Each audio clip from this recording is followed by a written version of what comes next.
WhatsApp everyone, welcome back to the channel.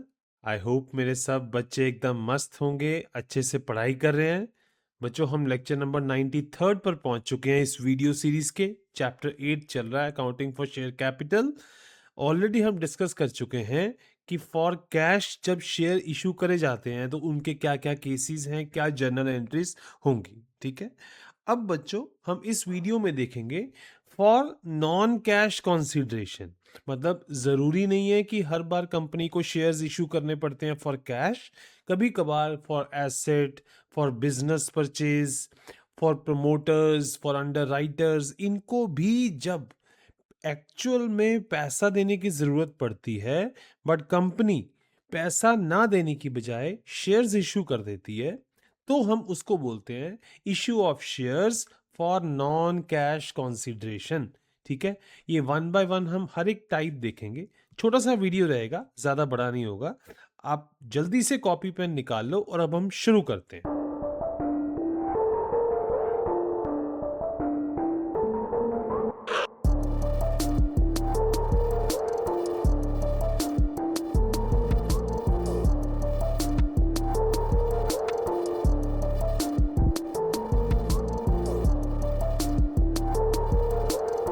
सबसे पहले देखेंगे कि share issued for purchase of asset. बच्चों देखो होता क्या, लेट सपोज कोई मशीन है।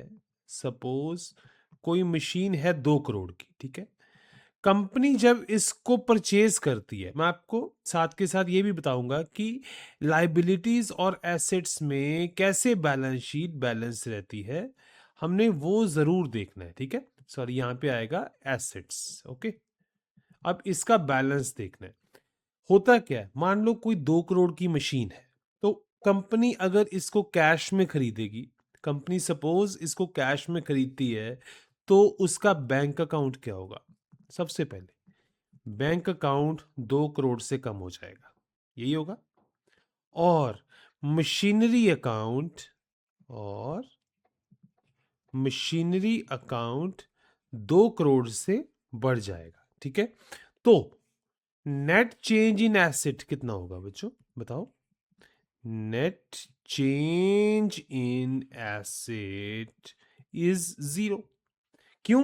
एक तरफ से एसेट कम हो गया, दूसरी तरफ से उतना ही एसेट बढ़ गया, तो नेट चेंज इज 0। क्लियर है? और इस केस में अपन लोग एंट्री क्या करते हैं कि एक अकाउंट से पैसा निकलेगा, दैट इज बैंक अकाउंट से पैसा निकला, डेबिट कर दिया। जब भी एसेट अकाउंट डेबिट होता है तो वो कम होता है, बैंक अकाउंट कम हुआ, उसका डेबिट बैलेंस होता है। ठीक है, सॉरी सॉरी सॉरी सॉरी, होगा क्या, एसेट का डेबिट बैलेंस है। जब भी डेबिट एसेट कम करना है तो डेबिट बैलेंस का डेबिट साइड कम कर दो, मींस क्रेडिट साइड एंट्री कर दो। तो बैंक अकाउंट क्या होगा? क्रेडिट होगा। और मशीनरी अकाउंट वो क्या होगा? डेबिट, है ना?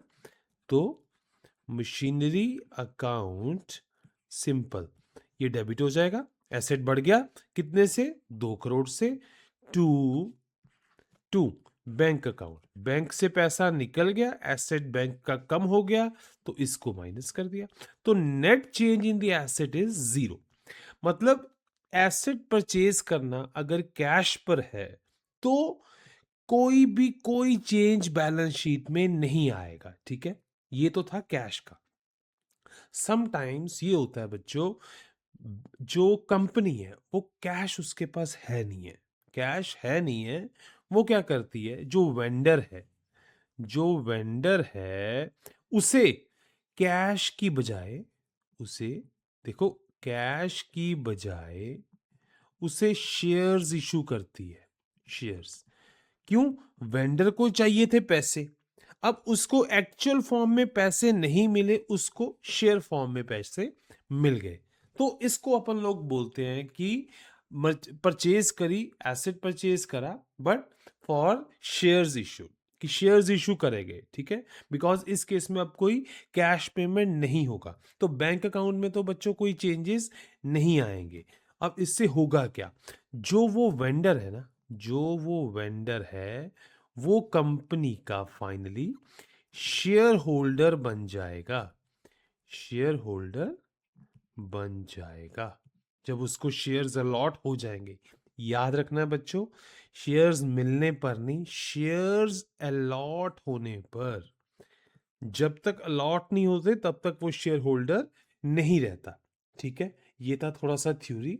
अब एक बार मैं थोड़ा सा और आपको बेसिक्स बताता हूँ। ऑलरेडी हमने पढ़ लिया है, जब भी एसेट मिलता है तो एसेट अकाउंट डेबिट होता है। ठीक है, अब होगा क्या, इट मींस कंपनी ने वेंडर को कैश पेमेंट नहीं करा, कैश पेमेंट नहीं करा, यही हुआ ना। मान लो 1 दिसंबर को मशीनरी ले ली, अब 1 दिसंबर को कैश पेमेंट तो करा ही नहीं है, ठीक है, बट मशीनरी आ गई, इट मींस एसेट अकाउंट तो डेबिट हो गया, एसेट अकाउंट तो डेबिट हो गया, बट अभी शेयर्स वेंडर को अलॉट नहीं हुए। हो सकता है बच्चों, मैंने आपको पहले बताया था कि shares allotment process takes time, उसमें कुछ फॉर्मेलिटीज होती हैं। मान लो शेयर अलॉट हुए 10 दिसंबर को, सपोज शेयर अलॉटमेंट हुई 10 दिसंबर को, मशीनरी परचेज कर ली 1 दिसंबर को, मशीनरी परचेज, क्लियर है। इट मीन बट 1 दिसंबर से 10 दिसंबर तक क्या रहेगा, इस केस में बच्चों कंपनी शो करेगी अपनी बुक्स में कि वेंडर एक तरह से जैसे सन्ड्री क्रेडिटर होता है ना, कि जिससे कुछ उधार लिया जाता है, सन्ड्री क्रेडिटर, इस तरीके से वेंडर बुक्स में बिहेव करेगा, मतलब लाइबिलिटी स्टैंड करेगी कंपनी की वेंडर की इस तरीके से, जैसे कि वो सन्ड्री क्रेडिटर है। जब शेयर्स अलॉट हो जाएंगे तो ये अकाउंट बंद कर दिया जाएगा, जो उसका सन्ड्री क्रेडिट का अकाउंट था वो बंद कर दिया जाएगा, और जो बैलेंस होगा वो बैलेंस शिफ्ट कर दिया जाएगा towards share capital account, clear है। जब तक शेयर्स अलॉट नहीं होंगे तो वेंडर एक तरह से आउटसाइड लाइबिलिटी रहेगी, जैसे हम उधार लेते हैं ना किसी से, तो वो वेंडर जो होगा वो आउटसाइड लाइबिलिटी की तरह रहेगा कंपनी के लिए, ठीक है, कंपनी के लिए वो आउटसाइड लाइबिलिटी है। जब शेयर्स अलॉट हो गए, अमाउंट शेयर कैपिटल में शिफ्ट कर गया, तो वही वेंडर अब एक तरह से इंटरनल लाइबिलिटी बन गया। अब आउटसाइड लाइबिलिटी की बजाय वो इंटरनल लाइबिलिटी बन गया, क्लियर है बच्चों, यहां तक इसमें कोई डाउट नहीं है, अब वो इंटरनल लाइबिलिटी बन चुका है। तो इट मींस जब एसेट आप खरीदोगे, अभी तो शेयर्स अलॉट नहीं हुए ना, तो इट मींस अभी तो पेमेंट ड्यू की एंट्री होगी। जब ड्यू की एंट्री होगी तो हम वेंडर को एज अ सन्ड्री क्रेडिटर, कि वो हम उसके देनदार हैं, बुक्स में वो शो करेंगे। तो क्या आएगा बच्चों, एंट्री क्या आएगी, जब हमने उधार पे माल लिया हो, जब उधारी पे माल लेते हैं तो एंट्री क्या आती है, एसेट अकाउंट डेबिट हुआ ना, एसेट आया, एसेट अकाउंट डेबिट। अब अगर पैसा दे देते तो बैंक अकाउंट क्रेडिट हो जाता, बट पैसा नहीं दिया तो हमने to vendor account, it means हमने एज अ इसको बुक में शो करा कि जैसे ये सन्ड्री क्रेडिटर है, कि हमने इसके पैसे देने हैं, हमने इसको as a outside liability, outside liability, या जिसको बोलते हो आप third party liability, third party liability हम ये शो करेंगे, ठीक है। अब इस ट्रांजैक्शन के कारण एसेट भी बढ़ा, देखो आपने एसेट उधार में लिया है, अगर आप एसेट कैश में लेते तो उतना ही कैश कम हो जाता, तो जस्ट एक तरह से एक अकाउंट से पैसा निकला दूसरे में चला गया, तो net change in asset is zero. But आपने अब एसेट उधार लिया है, जब उधार लिया तो एसेट साइड इंक्रीज कर जाती है बच्चों, ठीक है, एंड कॉरस्पॉन्डिंग लाइबिलिटी साइड तो इंक्रीज करनी ही करनी है, बैलेंस शीट भी बैलेंस रखना है, और लाइबिलिटी साइड सेम अमाउंट से आप वेंडर का अकाउंट क्रेडिट कर देते हो। आपको पता है बच्चों, जो क्रेडिटर्स हैं, जो लाइबिलिटीज हैं कंपनी की, उनका क्रेडिट बैलेंस होता है, क्लियर है बच्चों, आई होप ये चीज आपको क्लियर होगी, ठीक है। अब एक छोटा सा हम कंपैरिजन एक बार फिर से देखते हैं कि जब आप कैश में लेते हो और जब आप क्रेडिट में लेते हो तो क्या फर्क आता है। देखो, जब आप कैश में लोगे, एसेट अकाउंट, एसेट तो आया ही आया ना, चाहे कैश लो चाहे उधार लो, ये अकाउंट तो डेबिट होना ही होना है। चाहे कैश है चाहे उधार है, एसेट बढ़ेगा ही बढ़ेगा, और एसेट्स का डेबिट बैलेंस होता है, उनको बढ़ाना है तो और डेबिट कर दो। क्लियर है? अब साइमल्टेनियसली पेमेंट कर दी कैश में तो बैंक अकाउंट हो गया कम। बैंक अकाउंट भी एसेट का अकाउंट था, अब उसको कम करना है। एसेट्स के डेबिट बैलेंस होते हैं, बढ़ाने के लिए एसेट्स को डेबिट करना पड़ता है, कम करने के लिए उनको क्रेडिट करना पड़ता है। तो हम बैंक अकाउंट से पैसा निकला है, बैंक अकाउंट कम हो गया तो हमने उसको क्रेडिट कर दिया। क्लियर है बच्चों? इससे net change in the asset is zero. क्यों? एक तरफ एसेट आया दूसरी तरफ एसेट चला गया, तो net change in the asset is zero. Clear है बच्चों? अब हम देखते हैं जब उधारी पे आप माल लोगे, उधारी पे लोगे, पेमेंट आप करोगे नहीं, और साथ की साथ शेयर्स भी अलॉट नहीं करोगे, बिकॉज शेयर अलॉटमेंट को टाइम लगता है। तो जब तक शेयर अलॉट नहीं होंगे तो वेंडर की liability as a third party liability, just like sundry creditor, वो स्टैंड करेगी। ठीक है? और जब आप शेयर्स अलॉट कर दोगे तो वो अकाउंट क्लोज हो जाएगा। ठीक है? लाइबिलिटी का, थर्ड पार्टी का, सन्ड्री क्रेडिटर का अकाउंट वो क्लोज हो गया और उसका बैलेंस शिफ्ट कर गया शेयर कैपिटल में। ध्यान रहे, इस केस में भी जब शेयर अलॉटमेंट करोगे तब भी कोई चेंज नहीं आने वाला। क्यों? तब लाइबिलिटी का एक पोर्शन जो कि सन्ड्री क्रेडिटर के रूप में स्टैंड कर रहा था एज अ क्रेडिट बैलेंस, वो शिफ्ट कर गया on the credit portion of the share capital account. Simple है, इसमें भी कोई चेंज नहीं आएगा। ठीक है? अब देखते हैं जब शेयर्स आप पार पे इशू करोगे। सपोज 2 करोड़ की मशीनरी खरीदी, मान लो। ठीक है? मशीनरी का अकाउंट 2 करोड़ से डेबिट हो गया। क्लियर? एसेट बढ़ गया, और वेंडर का अकाउंट 2 करोड़ से क्रेडिट हो गया। मींस अब ये हमने एक तरह से आउटसाइड लाइबिलिटी ली है। ये अभी ड्यू करा है एंट्री, अगर पेमेंट कर देते तो यहाँ पे बैंक अकाउंट आ जाता। ठीक है? बट अभी ना पेमेंट हुआ ना शेयर्स अलॉट हुए, तो ये अभी उधारी की एंट्री है मेरे बच्चों, अभी उधारी की एंट्री है। अब आप पेमेंट करोगे नहीं, हम करेंगे शेयर्स इशू, तो इस अकाउंट को क्लोज कर देंगे और इसका बैलेंस शिफ्ट कर देंगे शेयर कैपिटल अकाउंट में। तो वेंडर अकाउंट को क्लोज करने के लिए वेंडर अकाउंट डेबिट हो गया बच्चों। ठीक है? 2 करोड़ से पहले क्रेडिट था, अब क्लोज करने के लिए डेबिट कर दिया और उसका बैलेंस शिफ्ट कर दिया शेयर कैपिटल अकाउंट में। ठीक है? क्लियर है? इस प्रोसेस से हुआ क्या, जो आउटसाइड लाइबिलिटी थी अब वो कन्वर्ट हो गई इंटरनल लाइबिलिटी, बिकॉज पैसा शेयर कैपिटल अकाउंट में चला गया, जो कि इंटरनल लाइबिलिटी है कंपनी की, ना कि आउटसाइड। बच्चों, दोनों में डिफरेंस है। आउटसाइड लाइबिलिटी को पेमेंट करने की प्रायोरिटी पहले होती है। क्लियर है? अब हम एक एग्जाम टिप देख लेते हैं फटाफट। अगर एसेट परचेज करें और शेयर सेम डे अलॉट हो जाता, सपोज सेम डे ही अलॉटमेंट हो जाती, तब तो आप ड्यू की एंट्री ना करते। तब तो सिंपल था, एक तरफ एसेट का अकाउंट बढ़ गया और दूसरी तरफ आपने as a third party liability show नहीं करी, सीधी शेयर कैपिटल में शो कर दी, तब तो सीधे का सीधा आ जाता। बट नॉर्मली जिस दिन मशीन परचेज होती है उस दिन शेयर अलॉटमेंट नहीं होता, तो हम पहले ड्यू की एंट्री करते हैं जिसमें हम as a creditor sundry creditor show करते हैं, और जब शेयर अलॉट हो जाएंगे तब उसका बैलेंस शिफ्ट कर देते हैं बच्चों शेयर कैपिटल अकाउंट में। क्लियर है? और अच्छा, अगर शेयर्स प्रीमियम पे इशू करे जाए, कोई चक्कर नहीं है बच्चों।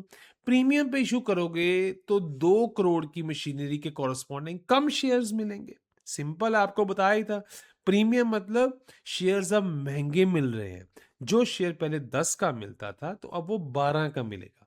तो 2 करोड़ के कॉरस्पॉन्डिंग पहले शेयर ज्यादा मिल रहे थे, अब शेयर्स कम मिलेंगे। तो अब मिले आपको ऑलमोस्ट 16,66,000 इतने शेयर्स मिले बच्चों। तो अब आप क्या करोगे? क्या ये सारे का सारा 2 करोड़, क्या ये सारे का सारा 2 करोड़ शेयर कैपिटल होगा बच्चों? नो सर, शेयर कैपिटल हमने पढ़ रखा है कि हमेशा corresponds to face value. Corresponds to face value. Premium का जो अमाउंट है वो कंपनी की इंटरनल लाइबिलिटी नहीं है, वो एक तरह से कैपिटल रिजर्व का पार्ट है, वो कंपनी का प्रॉफिट है। तो शेयर कैपिटल में पैसा कितना जाएगा? 2 करोड़ का जितना पोर्शन है बच्चों शेयर कैपिटल का फेस वैल्यू के कॉरस्पॉन्डिंग, इतने शेयर्स थे बच्चों 2 करोड़ के कॉरस्पॉन्डिंग, इतने शेयर्स मिले, इतने शेयर के कॉरस्पॉन्डिंग फेस वैल्यू के हिसाब से इंटू 10 करा तो ये आया। तो जो 33 लाख अप्रॉक्स आपने एक्स्ट्रा कमाया है ना, वो आप प्रीमियम अकाउंट में डालोगे। क्लियर है? अगर शेयर्स प्रीमियम पे इशू करे जाएं, ठीक है। तो एक बार एग्जाम टिप देख लेते हैं। कंपनी की एक्चुअल लाइबिलिटी वेंडर की तरफ उतनी ही होगी, हम ऑलरेडी पढ़ चुके हैं, जितना शेयर कैपिटल है। शेयर कैपिटल कितना होता है? वो फेस वैल्यू के कॉरस्पॉन्डिंग होता है। क्लियर है? जो प्रीमियम का पोर्शन होगा वो कैपिटल नेचर का प्रॉफिट है बच्चों, वो कैपिटल नेचर का प्रॉफिट है, वो कंपनी का अपना है, वो कंपनी की लाइबिलिटी नहीं है। प्रीमियम को इसी वजह से हम शेयर कैपिटल में शो नहीं करते, बट ये आता शेयर होल्डर फंड्स के अंदर ही है। शेयर होल्डर फंड्स के अंदर उसके अंदर का फर्दर एक सब टॉपिक होता है रिजर्व्स एंड सरप्लस का, उसमें आएगा, ना कि ये शेयर कैपिटल में। समझे बच्चों? जो शेयर कैपिटल में पोर्शन आता है ना, वो सिर्फ और सिर्फ फेस वैल्यू के कॉरस्पॉन्डिंग आएगा। ठीक है? जो प्रीमियम का पोर्शन है वो शेयर होल्डर फंड्स के अंदर रिजर्व्स एंड सरप्लस, जहां पे मतलब आप समझे ना, जब सिक्योरिटी प्रीमियम रिजर्व है वो शेयर कैपिटल के अंदर आप जाओगे वहां पहले देखो आप गए equity and liability. Equity and liability के अंदर 3 ऑप्शंस आती हैं, current liability, non current, share holder funds. ठीक है? शेयर होल्डर फंड्स के अंदर फर्दर शेयर कैपिटल आएगा, रिजर्व्स एंड सरप्लस आता है, तो आप वो रिजर्व्स एंड सरप्लस में आप शो कर सकते हो। क्लियर है? अब एक कुछ इसको समराइज कर लेते हैं बच्चों। इस केस में जब आप शेयर इशू करते हो तो बैंक अकाउंट यूज नहीं होता। ठीक है? इसमें आप बैंक अकाउंट नहीं यूज करोगे सबसे पहले। देन पहले जब ड्यू करोगे तो अभी शेयर्स तो अलॉट नहीं करे तो वेंडर की लाइबिलिटी क्रिएट होगी, एक तरह से आउटसाइड लाइबिलिटी। क्लियर है? जब उसको शेयर्स अलॉट हो जाएंगे, जब आप उसको शेयर इशू करके अलॉट कर दोगे तो ये लाइबिलिटी इंटरनल लाइबिलिटी में शिफ्ट हो जाएगी। अगर शेयर आप एट पार इशू करते हो सपोज, तो सारा का सारा पैसा शेयर कैपिटल में चला जाएगा। अगर आप शेयर्स प्रीमियम पे इशू करते हो तो सिर्फ फेस वैल्यू के कॉरस्पॉन्डिंग पैसा शेयर कैपिटल में जाएगा, जो कि कंपनी की इंटरनल लाइबिलिटी रहेगी। ठीक है? जो कि कंपनी की इंटरनल लाइबिलिटी रहेगी। एंड जो सिक्योरिटी प्रीमियम का पैसा है ये कंपनी की प्रॉफिट नेचर का है, ये कैपिटल रिजर्व नेचर का है, ये कंपनी की लाइबिलिटी नहीं है। क्लियर? प्रीमियम जो है वो कैपिटल प्रॉफिट होता है एक तरह से। क्लियर है बच्चों?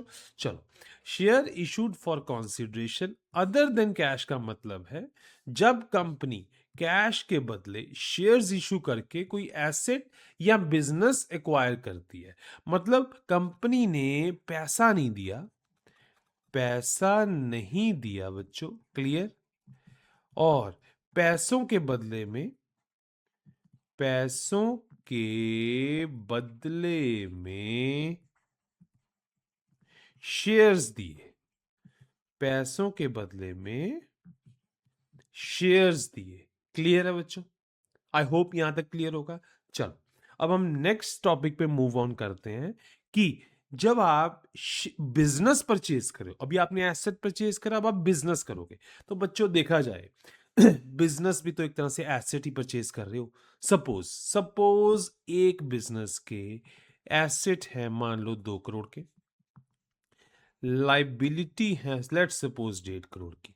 तो अगर आप ये बिजनेस परचेज करोगे तो आप एसेट भी करे, लाइबिलिटी भी करी, एक तरह से आपने नेट एसेट परचेज करा, नेट एसेट परचेज करा 50 लाख का, यही करा ना? तो बच्चों इसको भी जैसे आपने पिछले केस में देखा कि मान लो आपने 50 लाख की कोई मशीनरी खरीदी हुई है ना, वैसा ही जस्ट केस है, थोड़ा सा ये घूमेगा बस, ज्यादा भी नहीं। ठीक है? अब आप अभी अपन देखते हैं, जब भी आप बिजनेस परचेज करते हो तो बिजनेस के एसेट्स भी आपके, लाइबिलिटीज भी आपकी। लाइबिलिटीज कौन कौन सी मेरे बच्चों? लाइबिलिटीज आउटसाइड भी आपकी, प्लस इंटरनल लाइबिलिटी भी आपकी, दोनों लाइबिलिटीज ही आपकी रहेंगी। क्लियर है? ठीक है। अब आपने सब कुछ परचेज कर लिया तो आप एंट्री क्या करोगे? जब एसेट्स परचेज करते हो तो एसेट अकाउंट डेबिट, जब लाइबिलिटी परचेज करते हो तो लाइबिलिटी अकाउंट क्रेडिट होगा। तो इसकी जनरलाइज्ड एंट्री क्या होती है बच्चों? एसेट को डेबिट कर देते हैं, ठीक है, लाइबिलिटीज को क्रेडिट कर देंगे। लाइबिलिटीज टू पार्ट्स में हमने शो कर दी, एक आउटसाइड एक इनसाइड। बात है वही है कि किसी भी कंपनी में एसेट्स जो है वो लाइबिलिटीज के इक्वल है, ठीक है। अब ये पहले किसी और के थे, अब ये सारे आपके हो गए। तो आपने क्या करा? अपने एसेट अकाउंट को डेबिट कर लिया, लाइबिलिटी अकाउंट को क्रेडिट कर दिया। तो ये लाइबिलिटी को आपने टू पार्ट्स में बच्चों शो करा हुआ है इसमें, ठीक है। अदरवाइज आप अकेला अकेला एसेट डेबिट करोगे, मान लो कुर्सी, मेज, बैंक बैलेंस सबको डेबिट करोगे और इसमें भी हर एक लाइबिलिटी को क्रेडिट करोगे। अब ये जो इंटरनल लाइबिलिटी थी वेंडर की, मतलब जो बेचने वाला है, ठीक है, ये लाइबिलिटी उसकी है, ये लाइबिलिटी उसकी है। अब अगर आप देखो, पहले तो आपने इनको एंट्री कर ली, अब आप वेंडर को पेमेंट भी करोगे, वेंडर को पेमेंट भी करोगे। अगर आप वेंडर को पेमेंट करोगे तो ये लाइबिलिटी वेंडर की क्लियर हो जाएगी ना। तो वेंडर की लाइबिलिटी का ऑलरेडी क्रेडिट बैलेंस है, वो डेबिट हो जाएगा। बैंक से पैसा जाएगा तो बैंक अकाउंट क्रेडिट हो जाएगा बच्चों। बैंक अकाउंट कम हो गया, लाइबिलिटी भी क्लियर हो गई। क्लियर हो गया ना? मतलब आपका एक तरफ से एसेट भी कम हो गया और एक तरफ से लाइबिलिटी भी कम हो गई। अब मैं आपको एक छोटी सी एग्जांपल देके आगे समझाता हूं बच्चों। सपोज एक कंपनी के एसेट थे 3 करोड़ के, लाइबिलिटीज थी 1.20 करोड़ की। ये बच्चों लाइबिलिटी पता क्या है? ये लाइबिलिटी है आउटसाइड लाइबिलिटी, हम मान के चलते हैं ये हम आउटसाइड। अदरवाइज तो एसेट इक्वल्स टू लाइबिलिटी होता है ना। बट वो लाइबिलिटी आउटसाइड प्लस इनसाइड है। क्लियर? अब ये आउटसाइड लाइबिलिटी है, ये एसेट है। तो इनसाइड लाइबिलिटी करनी होगी तो वो निकाल सकते हो ना। सिंपल फॉर्मूला होता है बच्चों, क्या? Capital is equals to total assets minus outside liability. तो यही तो कैपिटल ही तो आपकी इनसाइड लाइबिलिटी है। क्लियर? तो अब नेट एसेट्स आ गए 1.80 करोड़ के। क्लियर है? अब जो बंदा इनका ये बिजनेस खरीद रहा है, इट मींस वो एक्चुअल में जो एसेट खरीद रहा है वो है 1.80 करोड़ का। क्लियर? अब बेचने वाला अगर 2 करोड़ मांगे तो मतलब 1.80 करोड़ की चीज 2 करोड़ में बेच रहा है। सोचो, 20 लाख महंगी बेच रहा है, 20 लाख महंगी। तो आप एंट्री क्या करोगे? आओ देखते हैं। सबसे पहले बच्चों, ये मैंने करके बता दी पर मैं आपको सिखाता हूं कैसे करोगे बच्चों। सबसे पहले एसेट अकाउंट को क्या करोगे बच्चों? डेबिट। इट मींस एसेट है कितने के? 3 करोड़, ये डेबिट हो गया बच्चों। क्लियर? अब लाइबिलिटी की बात करें, सबसे पहले आउटसाइड लाइबिलिटी उसको क्या करेंगे? क्रेडिट करेंगे बच्चों। क्लियर? वो कितने से क्रेडिट होगी? 1.20 CR। ठीक है। वेंडर की लाइबिलिटी, अब देखो वेंडर कितने पैसे मांग रहा है? 2 करोड़। वेंडर कितने मांग रहा है? 2 करोड़। क्लियर है बच्चों? या यही करोगे ना। अब क्या assets equals to liability match करा जब आपने डेबिट क्रेडिट करा? चेक करते हैं। 3.20 यहां पे 3, इट मींस 20 लाख इधर शॉर्ट है। तो हम एक तरह से यहां पे बैलेंसिंग फिगर लगाएंगे गुडविल अकाउंट की, दैट इज उसको 20 लाख की एंट्री डालेंगे। कहने का मतलब आपने कंपनी का एसेट ही जस्ट नहीं परचेज करा, उसका नाम भी खरीदा है। एक तरह से ऐसा इंटेंजिबल एसेट भी खरीदा है जो दिखाई नहीं दे रहा आपको, जो दिखाई नहीं दे रहा पर आपने खरीदा है। मतलब अकेली मशीनरी थोड़ी खरीदी है, आपने कंपनी का नाम भी खरीदा है। उसी नाम के कारण कल को आपको ज्यादा प्रॉफिट्स भी होंगे बच्चों। ठीक है। तो अगर बिजनेस आपने नेट एसेट से महंगा खरीदा तो उसको बुक्स में गुडविल के रूप में शो करेंगे। क्योंकि देखो, अगर जो बेचने वाला बोलेगा कि यार मैं अकेली मशीन नहीं बेच रहा, मैं अपना नाम भी बेच रहा हूं, कल कल को तुम लोग इसी मेरे नाम का फायदा उठा के प्रॉफिट भी कमाओगे। तो ठीक है भाई, उसको हम गुडविल का उसका शेयर देते हैं। उसको हम गुडविल का जो एक्स्ट्रा पैसा है, हमने उसने हमसे गुडविल का चार्ज करा बेसिकली। उसने हमसे जो पैसा एक्चुअल और ज्यादा चार्ज करा, वो जो गुडविल का शेयर अब उसका जा रहा है, जो वो गुडविल का अब बेसिकली सैक्रिफाइस कर रहा है। जैसे हमने पार्टनरशिप अकाउंटिंग में पढ़ा था ना, कि जो बाहर जाने वाला पार्टनर है वो सैक्रिफाइस कर रहा है, तो वो गुडविल का शेयर सैक्रिफाइस कर रहा है। जब सैक्रिफाइस करेगा तो उसको वो शेयर कॉम्पनसेट करा जाएगा बाय द गेनिंग पार्टनर्स। तो हम बुक्स में बच्चों अब इस तरीके से शो करेंगे कि बाकी एसेट्स तो परचेज करे ही करे, उसके साथ साथ हमने एक अदृश्य एसेट भी खरीदा है, अब ये बुक्स में शो करेंगे। इसको अपन लोग बोलेंगे परचेज्ड गुडविल। क्या बोलेंगे? Purchased goodwill. क्लियर है बच्चों?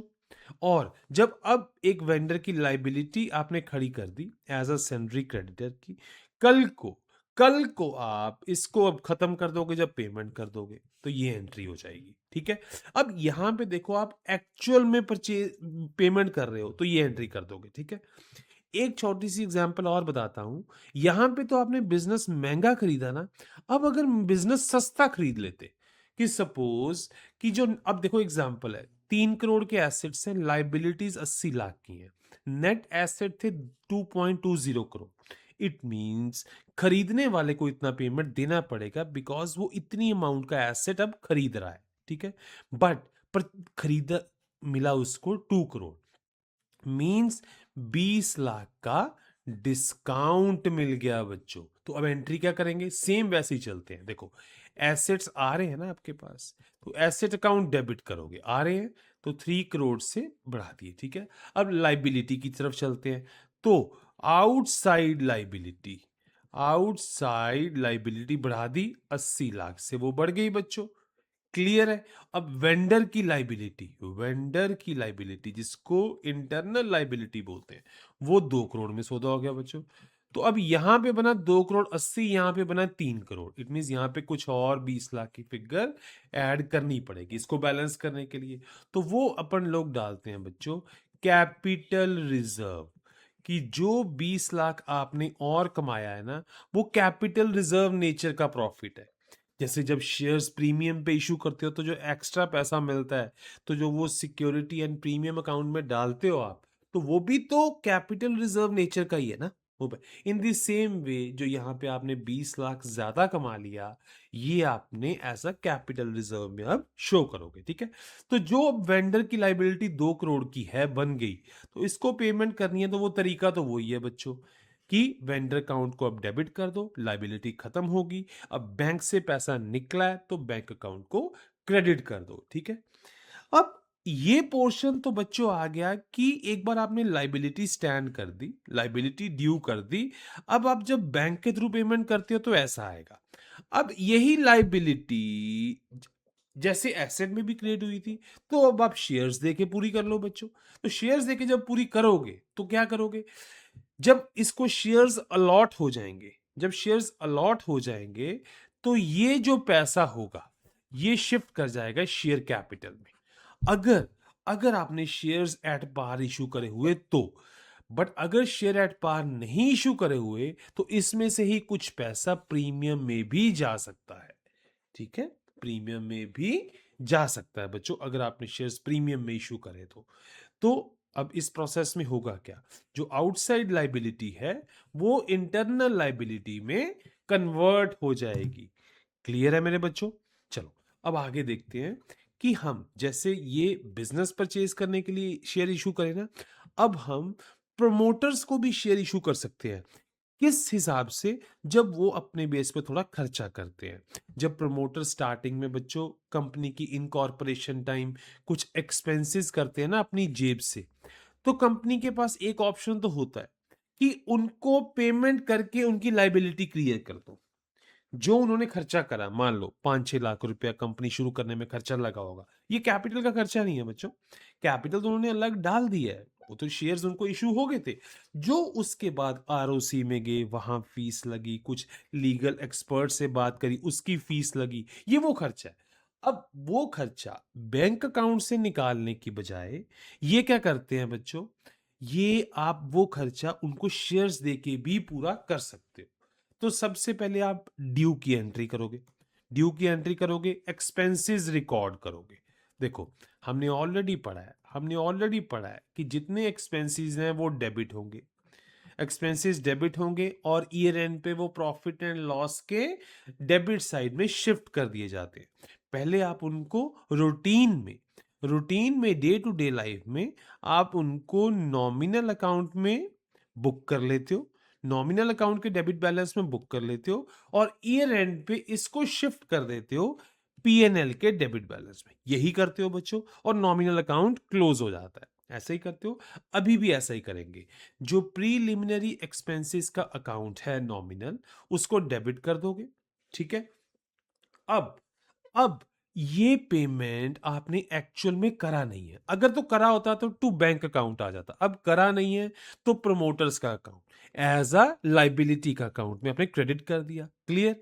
और बाद में आपने प्रमोटर्स को पैसा देने की बजाय आपने वो सारे का सारा बैलेंस शेयर कैपिटल में शेयर इशू करके शिफ्ट कर दिया। पर जो इस केस में नॉर्मली एट पार ही शेयर इशू करते हैं, बिकॉज मालिक खुद ही शेयर ले रहे हैं तो खुद ही अपने शेयर महंगे थोड़ी ले लेंगे, तो वो एट पार ही नॉर्मली होता है। तो वो जो पैसा जो आपने लाइबिलिटी के रूप में प्रमोटर्स के क्रेडिट बैलेंस में स्टैंड करा था, उसको क्लोज कर दोगे और उसका पैसा शेयर कैपिटल में शिफ्ट कर दोगे। सेम यही एंट्री होगा। सिर्फ 2-3 पॉइंट्स हैं जो इसके लिए आपको ध्यान रखने हैं कि जो प्रीलिमिनरी एक्सपेंसेस हैं बच्चों, या तो आप उनको देखो, एक चीज तो क्लियर है, वो सेम ईयर में राइट ऑफ हुएंगे, सेम ईयर में राइट ऑफ मींस एडजस्ट करे जाएंगे, ठीक है।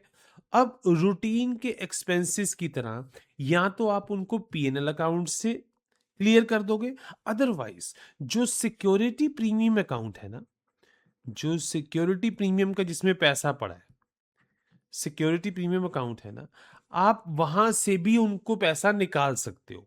कहने का मतलब आप वहां से उस अकाउंट को थोड़ा सा कम कर दो, उस अकाउंट का बैलेंस थोड़ा सा आप कम करके तो आप उसको शेयर कैपिटल में डाल सकते हो। समझे कि अल्टीमेटली पैसा तो प्रमोटर्स को मिलेगा नहीं, ठीक है, फाइनली तो शेयर कैपिटल में ही पैसा जाएगा, ठीक है। तो वो आप या तो थ्रू पीएनएल चले जाओ, नहीं तो आप सिक्योरिटी प्रीमियम का अकाउंट का कुछ बैलेंस शिफ्ट कर दो प्रमोटर्स के अकाउंट में, ताकि उनको और शेयर्स इशू कर दो। क्लियर है बच्चों? चलो, अब हम जैसे ये प्रमोटर्स ने कुछ खर्चा करा तो हमने शेयर इशू करे ना, इन दी सेम वे ऐसा ही एक और खर्चा अंडर राइटर्स भी करते हैं। अंडर राइटर्स कौन होते हैं बच्चों?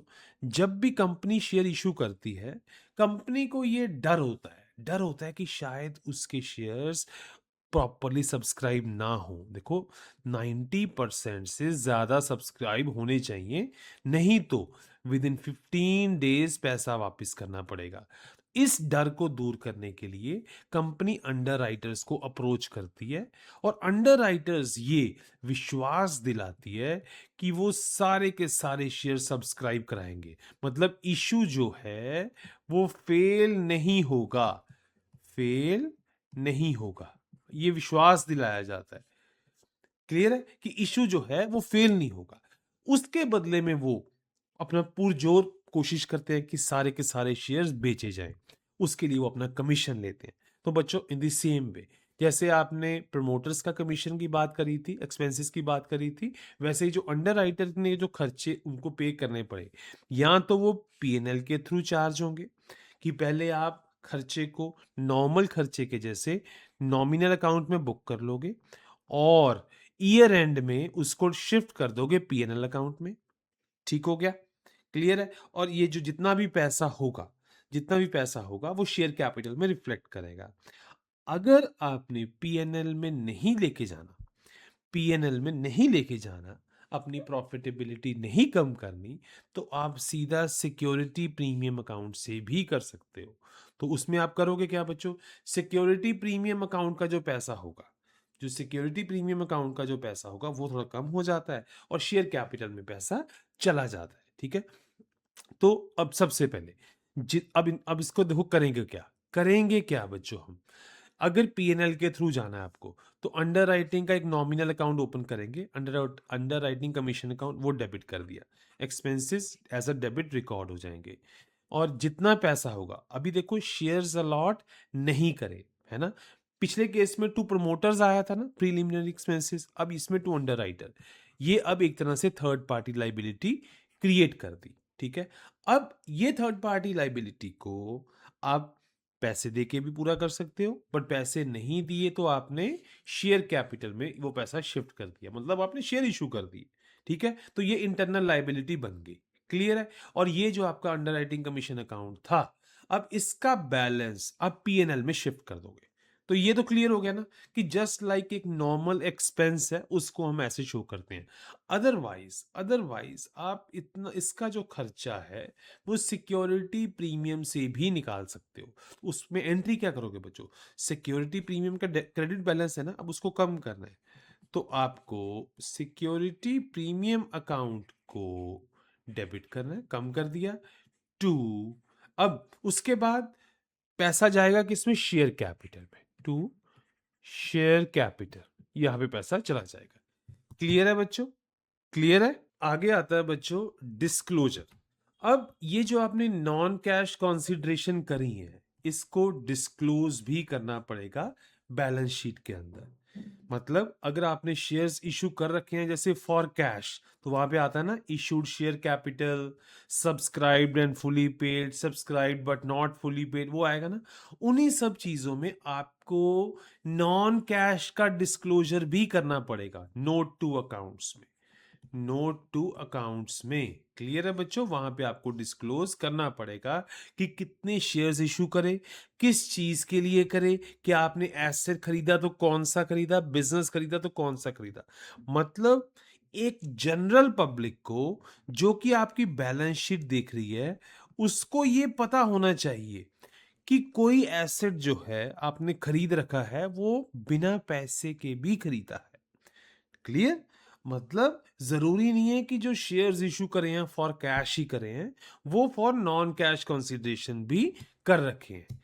क्लियर है बच्चों यहां तक। ठीक है, चलो अब हम एक बार समराइज कर लेते हैं कि जब भी आप बिजनेस परचेज करते हो तो आप उस बिजनेस के एसेट्स भी खरीदते हो और लाइबिलिटीज भी। लाइबिलिटीज फर्दर टू टाइप्स की हैं, एक है इंटरनल और एक है एक्सटर्नल। क्लियर है, ये दोनों लाइबिलिटीज भी खरीदते हो आप। जब आपकी परचेज कॉन्सिडरेशन नेट एसेट से ज्यादा है, इट मींस आपने जो बिजनेस खरीदा वो महंगा खरीदा, वो महंगा खरीदा। 1 करोड़ का बिजनेस आपने 1.5 करोड़ में खरीदा महंगा, तो जो वो एक्स्ट्रा पैसा है ना, वो गुडविल कहलाएगा। ठीक है, अगर आपने बिजनेस सस्ता खरीदा, 1 करोड़ का बिजनेस आपने 80 लाख में खरीद लिया डिस्काउंट में, तो जो ये 20 लाख का आपको प्रॉफिट हो रहा है वो आप as a capital reserve show करोगे। यहां पे जो आपको 50 लाख का लॉस हो रहा था वो आप गुडविल अकाउंट शो करोगे। क्लियर, वो एज अ गुडविल अकाउंट में आप एक तरह से डेबिट बैलेंस शो करोगे। हुआ तो आपको लॉस ही है ना, आपने अगर बिजनेस महंगा खरीदा है तो खरीदने वाले को तो लॉस हुआ ना, तो अब हम उसको एज अ गुडविल में शो करेंगे। क्लियर, वो बैलेंसिंग फिगर। और आपको पता है बच्चों, हमने ऑलरेडी पढ़ रखा है पार्टनरशिप फर्म में भी, आपको याद है हमने पढ़ा था कि जब भी पीएसआर चेंज होगा, जब भी प्रॉफिट शेयरिंग रेशियो चेंज होता है, कोई नया पार्टनर आता है, पुराना पार्टनर चला जाता है, डेथ हो जाता है, कुछ भी होता है, तो जो परचेज्ड गुडविल है उसको राइट ऑफ करना पड़ता है। कहने का मतलब, जो यहाँ पे आपको ये लॉस दिख रहा है ना, अभी देखो ये लॉस जो प्रमोटर्स हैं, जो पार्टनर्स हैं, उनको बियर नहीं करना पड़ा। क्योंकि भाई अगर उनको ये 50 लाख बियर करना पड़ता तो उनके कैपिटल अकाउंट से 50 लाख निकलता ना, पर वो निकला नहीं है, निकला नहीं है ना। तो हम कर क्या रहे हैं, वो 50 लाख हम नहीं निकाल रहे अभी, हमने एक बैलेंसिंग एसेट शो करा हुआ है। साला वो ऐसे बेकार का एसेट है।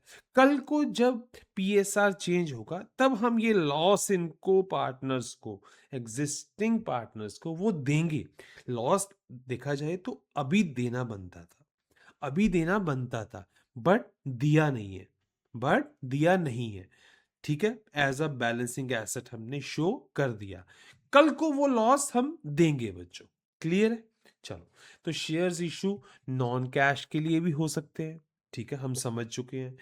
जो प्रमोटर्स और अंडरराइटर सर्विस देते हैं एक्स्ट्रा, उनको पैसों के बदले में भी शेयर्स इशू करे जाते हैं। ठीक है, जो सर्विसेज उन्होंने दी, हमने उसके उनको पैसा नहीं दिया, हमने शेयर्स इशू करे। ठीक है, और जितने भी नॉन कैश ट्रांजैक्शंस हैं उनका डिस्क्लोजर ये नॉर्मली नोट टू अकाउंट्स में होता है, वो कंपलसरी है।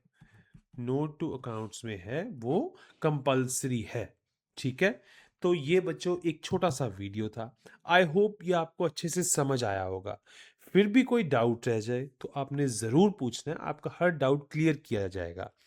और ये वीडियो अगर आपको अच्छा लगा है तो इसको लाइक एंड शेयर ज़रूर करना है, चैनल को भी सब्सक्राइब करना है। इसी से बच्चों हमारा मोटिवेशन बना रहता है। थैंक यू सो मच बच्चों। अब मिलेंगे हम नेक्स्ट वीडियो में।